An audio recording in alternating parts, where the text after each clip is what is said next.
So I have a question. When did the transition go from self-employed to a business owner? Because now you're a business owner. Now you have employees.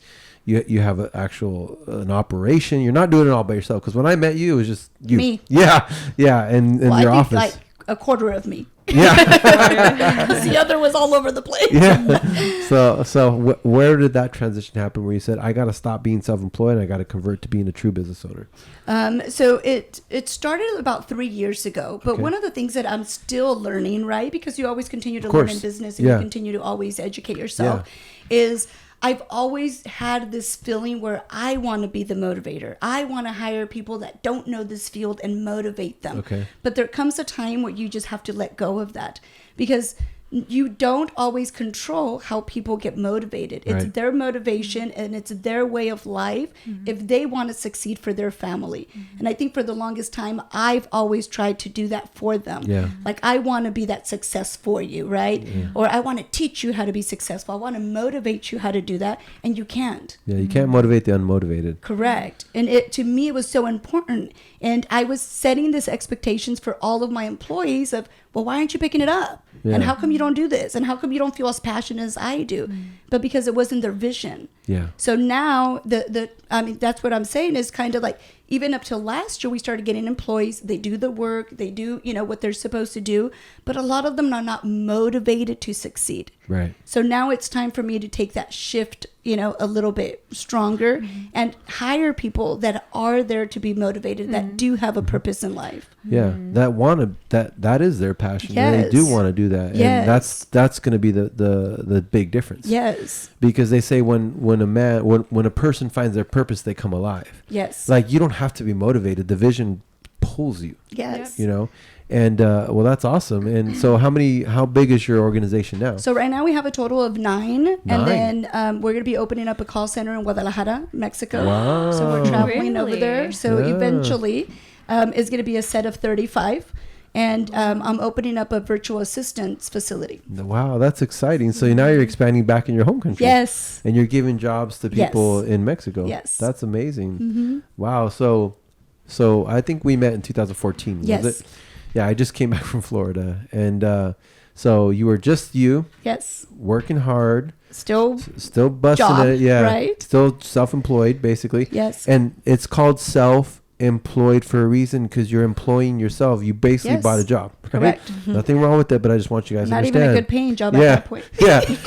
So from the lonely Maria trying to make it work to now having 9 10 employees. staff, including you. Yes. So you 10 times your business. Correct. You now are going to be opening up a call center of 35 employees in Mexico. So you basically grew at least 10 times in the last 6 years. Yes.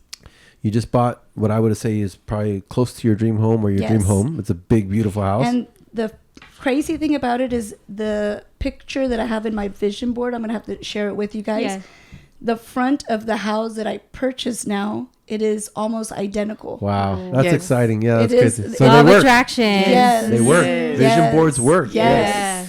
And Wow. it has a little water area where it's, we have koi fish and we have a pond in the front with a waterfall. Wow. I mean, but that picture itself, it is insane to see that something like that could come to reality. Yeah. It works. Trust me. It Yes. works. I know it works. Yeah. So Yes. did anything on your vision board happen yet, Erica? Yes. So I purchased a house and then I got my Chevy Tahoe that I had on my vision board. Wow. Ooh, Congratulations. Look at that. Thanks. And then so you got your dream car too? Is that your dream car? That is my dream car. And what kind of car is that? It's a Maserati. Wow. A Maserati. Yes. So she is the and boss we lady. paid it cash. She's Paid boss cash. lady. And that's how you're supposed That's to how, do it. yes. Yes. The financial I learned industry. that in Ed Milet. Yeah. He pays everything in cash. Yeah. And the reason that I paid it cash, I'm going to share a story, because not only do we run the business, and I say we because everybody helps me out that's in there, right?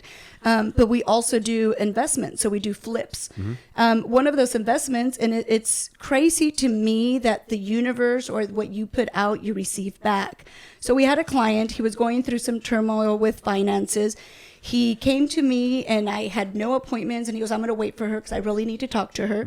So I usually lend money. I mean, now I don't do it without an asset being in place, right? You learned. Yes, Yeah. but I've always lent money only because I feel for people, because I've been in that situation. happen. So I think my kindness, a lot of people take it and they run with it. I've never got paid for with a lot. But anyway, this gentleman came in and says, hey, you know what? I'm going through a really bad situation right now and I need $35,000. So I kind of looked at him and I'm like, okay, like you think I'm just going to cut you a check for 35,000? He said, you know what? You could take one of my properties. I have a rental that you could go ahead and purchase for 35,000. So I was like, okay, so where's this rental at? Stockton. Oh, yeah. So I was like, great. It's probably just like down to the dirt, you know? But I felt bad for the gentleman and he needed that money, like to get out of the office, get the money and go pay whatever he needed to pay. I don't know what he was in or what happened. So I trusted him and I said, you know what? We'll go ahead. I have a notary here. We'll go ahead and sign up all documents. We'll do everything. I'll record. And obviously it's going to be my house if you're okay with it. He says, I just need the money. Like, I don't care about the house. Hey, that's luck. When opportunity and preparation meet, that's luck. Yes. So we ended up purchasing it, $35,000. I didn't even see the house. I mean, I was like, I don't know what it is, right? We went to go see it. It was trash, but it was trash because the gentleman that was there was just a hoarder. It wasn't trash from the inside of the property. Okay, we ended up cleaning it up. It took us about 2 weeks to clean up this home. Ended up putting in about $25,000 in repairs, and we sold it for $290,000. Wow. That's amazing. There you go. That is awesome. where that cash car came in play. That's awesome. And now in taxes, because I know tax law, I was able to do it 179 and So write off the whole 100%, thing. yeah. What? So you basically got the car for free. Correct. Yeah. Wow. And see, people out there, that's why you should know about finance. Correct. That's why you should go see California Boss Lady. Yes. And where is your office at? We're located in Turlock. Okay. And then we're going to be opening one in Richmond and then one in Watsonville within the next month.